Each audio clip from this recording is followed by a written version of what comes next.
रोहन नाम का एक 22 वर्षीय लड़का था जो अपने जीवन में किसी भी उद्देश्य के बिना समय व्यर्थ कर रहा था। वह एक ऐसा युवक था जिसे देखकर किसी को भी लगे कि उसमें संभावनाओं की कोई कमी नहीं, लेकिन उसकी जीवन शैली ने उसे ठहराव और निराशा के गहरे दलदल में धकेल दिया था। दिन भर वह या तो अपने दोस्तों के साथ सड़क किनारे चाय की दुकानों पर बैठा गपशप करता रहता या बिना किसी मकसद के सोशल मीडिया पर स्क्रॉल करता रहता। उसकी आंखों में एक अजीब सी शून्यता थी और उसके चेहरे पर हमेशा एक ऐसी थकान झलकती जो किसी मेहनत से नहीं बल्कि खालीपन से आती है। रोहन के माता पिता उसे इस हालत में देखकर बेहद परेशान रहते थे। उनकी आंखों में अपने बेटे के भविष्य को लेकर चिंता साफ झलकती थी। वे कई बार उसे समझाने की कोशिश करते, लेकिन रोहन हर बार उनकी बातों को हल्के में ले लेता। वह हमेशा हंसकर कहता, अरे माँ, जिंदगी का क्या है, अभी तो बहुत समय है, जब करना होगा तब देख लेंगे।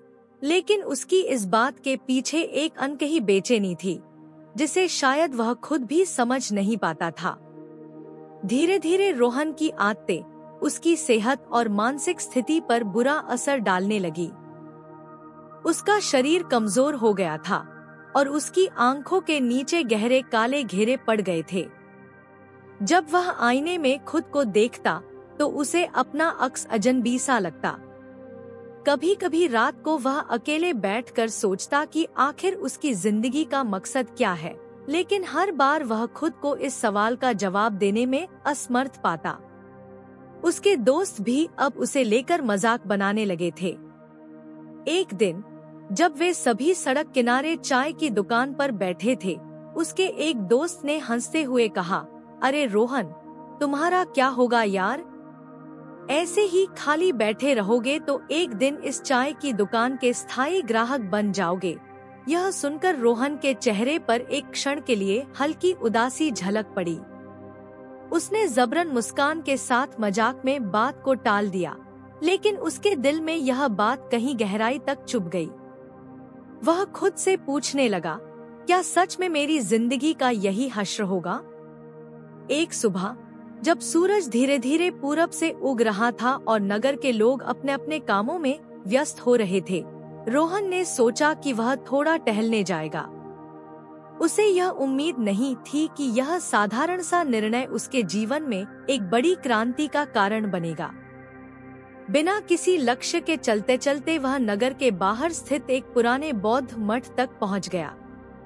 वहां का वातावरण इतना शांत और दिव्य था कि रोहन का विचलित मन भी कुछ देर के लिए स्थिर हो गया।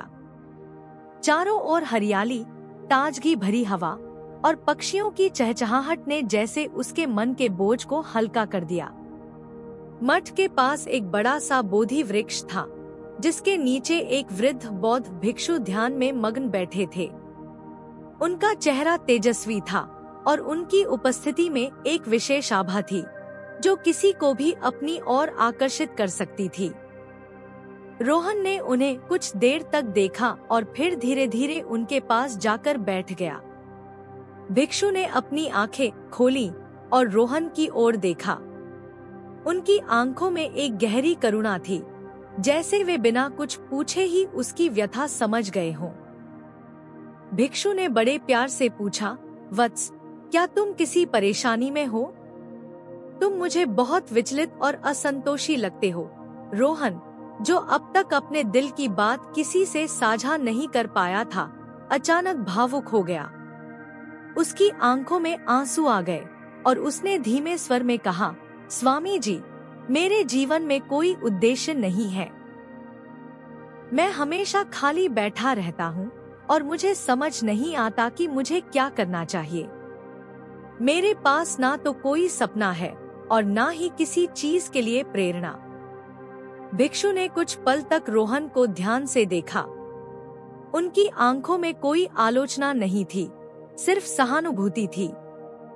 उन्होंने गहरी आवाज में कहा, पुत्र, खाली बैठना सबसे बड़ा अभिशाप है। तुम्हारा मन और शरीर दोनों ईश्वर की दी हुई अमूल्य देन है। यदि तुम इन्हें व्यर्थ में बर्बाद करोगे तो यह जीवन भी बर्बाद हो जाएगा। लेकिन घबराओ मत, मैं तुम्हें सफलता के 10 नियम बताता हूँ। यदि तुम इन्हें अपनाओगे तो तुम्हारा जीवन बदल सकता है। रोहन ने श्रद्धा से सिर झुकाया और भिक्षु की बातों को ध्यान से सुनने के लिए तैयार हो गया। भिक्षु ने कहा, पहला नियम है सपनों को लक्ष्य में बदलो। हर व्यक्ति के मन में कोई सपना होता है, परंतु केवल सपने देखना ही पर्याप्त नहीं है। जो अपने सपनों को लक्ष्य में बदलते हैं वही सफलता प्राप्त करते हैं। सबसे पहले यह तय करो कि तुम्हें अपने जीवन में क्या पाना है। यदि तुम यह नहीं जानोगे तो तुम्हारा जीवन बिना दिशा के एक भटके हुए जहाज की तरह होगा। यह सुनकर रोहन के मन में पहली बार अपने जीवन की दिशा के बारे में सोचने की लहर उठी। उसने महसूस किया कि उसने अपने जीवन में कभी कोई स्पष्ट लक्ष्य निर्धारित नहीं किया था।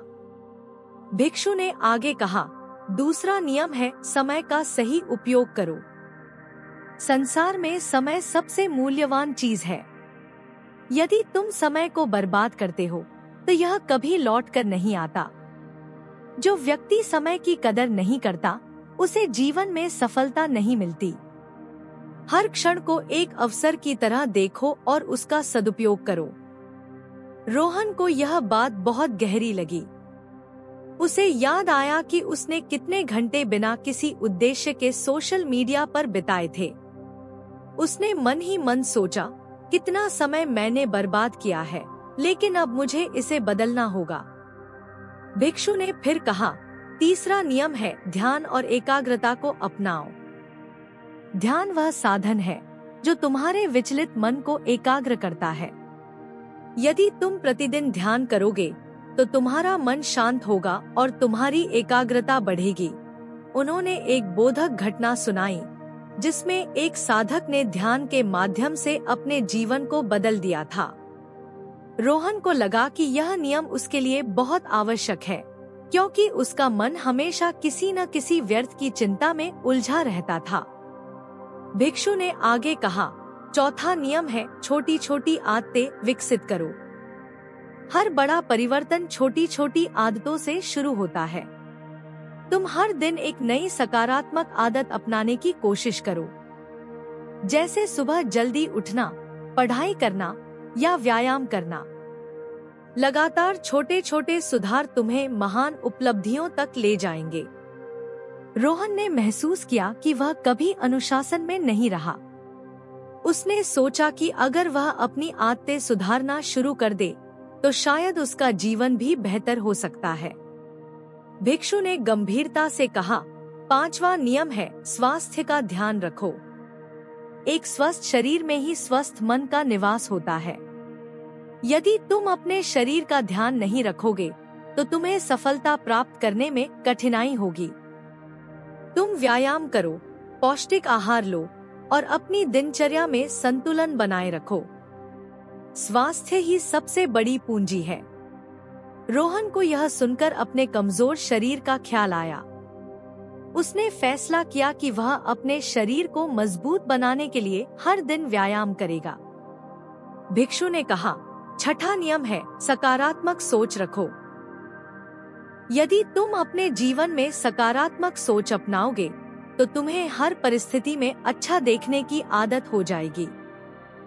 नकारात्मक सोच सिर्फ बाधाएं खड़ी करती है। भिक्षु के इन शब्दों ने रोहन को भीतर तक झकझोर दिया। उसने महसूस किया कि वह अक्सर हर चीज में बुरा ही देखता था। इस प्रकार भिक्षु ने सफलता के 10 नियम रोहन को बताए और रोहन ने उन्हें अपने जीवन में उतारने का निश्चय किया। धीरे धीरे इन नियमों को अपनाकर रोहन का जीवन पूरी तरह से बदल गया। वह अब एक उद्देश्यपूर्ण और सुखी जीवन जीने लगा।